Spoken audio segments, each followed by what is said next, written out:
Hi everyone, my name is Justin. I'm going to talk to you guys a little bit today about my GMAT history and specifically how TTP, Target Test Prep, was definitely able to be phenomenally helpful in terms of helping me reach my target score goal and even beyond that, achieving a final score of 760 out of 800 on the GMAT. Yeah, just to start off first, I'll give you guys a little bit of background. So I took the GMAT actually as a university student. I just graduated in May, but my studying took place during the second half of my senior year. Started studying in January, took my first official exam in April, and then took my second and last exam in August of 2023. For my background, I was actually originally born in Hong Kong.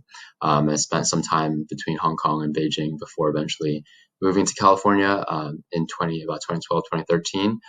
So I actually didn't grow up with the same fundamentals in terms of the English language when it came to the grammar background and sentence structure and all that. So a lot of those components on the GMAT did prove to be a little bit difficult. So it was definitely a bit of a rigorous process to kind of learn all that and to hone in on those skills in order to be able to take the test without making a lot of those mistakes. And I think definitely TTP was one of the primary resources that helped me to achieve that goal and get past that hurdle. So in January, I took a couple of my first mock exams. I don't remember the exact scores anymore, but most of my exams were in the 600, the high 600 ranges. Sometimes I would be able to get lucky and score about the low 700s. But this was my initial scores before taking any sort of practice material or any sort of learning before any sort of learning. And then at this point in time, I was casually kind of browsing some of the GMAT forums online.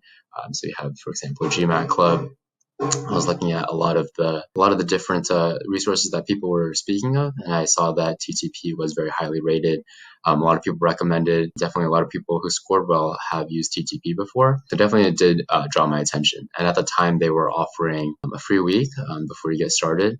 So I decided why not to give it a shot. And actually, this free week ended up being really helpful for me. Just the free week alone, I feel like I was definitely able to learn a lot just about the GMAT structure and a lot of the key crucial tools that you need in order to succeed on this type of an exam.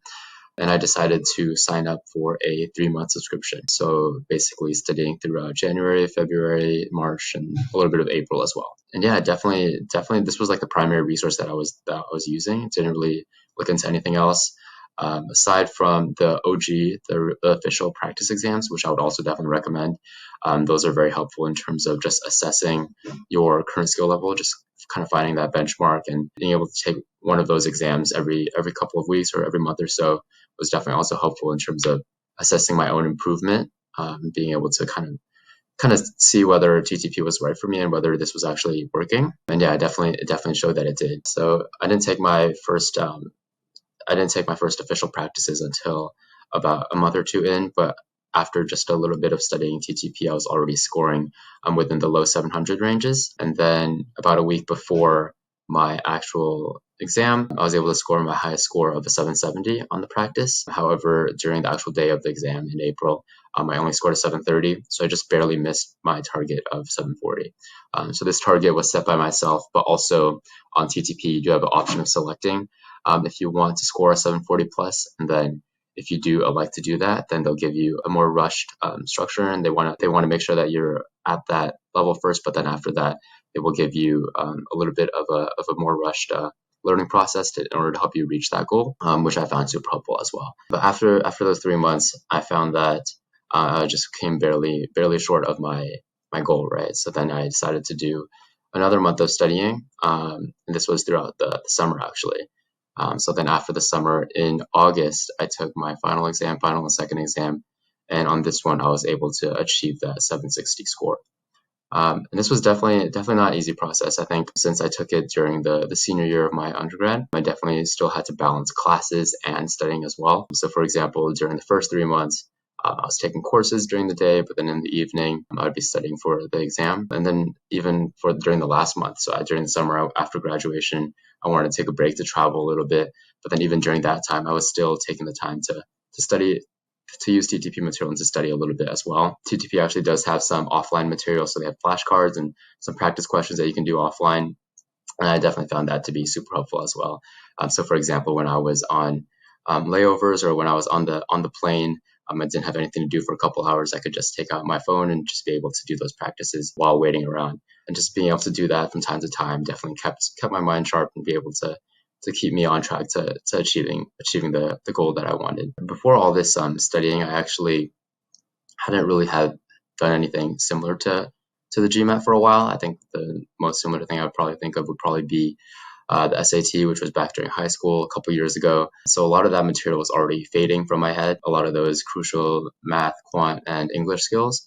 So I definitely do think having an actual course like TTP was very helpful in terms of refreshing my memory and being able to bring me back on track for having those skills to succeed on the exam. I do think that it is definitely something that is also subjective. It's not necessarily a one-fits-all type of solution. I do have some friends who really needed a more hands-on approach and wanted to have that physical presence. So they actually took courses with a physical teacher and they went to a classroom to sit down and be able to hear all the material directly. And for them, that worked a little bit better. I would say that there is kind of a higher ceiling in terms of how much you might be shelling out for those resources. But for some people, that is kind of necessary in order to achieve their goals. And for them, they found a lot of success doing that. And I think that definitely is a solution that works for a lot of people. And on the other end of the spectrum, you have some people, I also have some friends who didn't take any of this type of courses. Actually, they just found a couple free practice exams online and just kept doing that. And that worked perfectly fine for them too. So it kind of really depends on what you're looking for. But for me, and I think for a lot of people, you would probably find that TTP kind of has a best of both worlds type of structure. So their format actually is similar to a class. You have like lectures and you have like a whole learning system.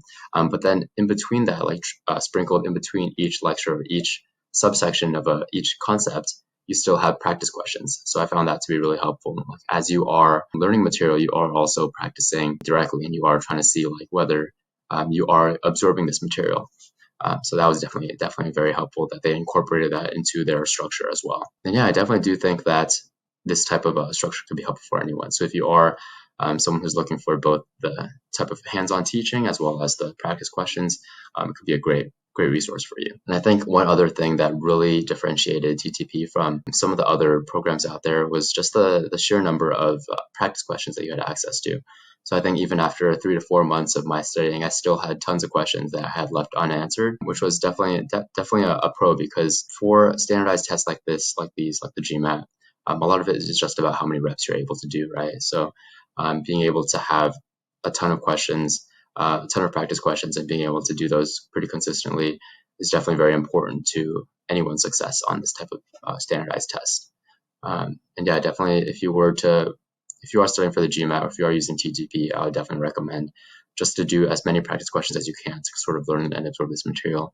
And of course, go over all those errors and go over all those miscellaneous details as well. And yeah, another thing I would like to mention is that TTP actually does have a really nice error bank too. So even after having that huge amount of questions, you are able to kind of assess like which ones you got wrong, and where kind of which concepts are kind of more difficult for you to grasp, and you can kind of hone in on those a little bit better. And yeah, finally, just to give a little bit of personal advice, I would say definitely do not take too long to stress about this. At the end of the day, you want to focus on yourself and the reasons why you're motivated to pursue this journey. So a lot of it is definitely a learning and growing process as well. Don't stress too much about it. And once again, another thing I would like to highly stress is to definitely take it slow also. Like don't cram on the last day. You would definitely want to take the time to spread it out. For example, just like 5 to 10 minutes a day if you're busy, that is more helpful than spending all night the night before just to cram and try to get the best score. Yeah, that's all I have to say. Yeah, thank you so much.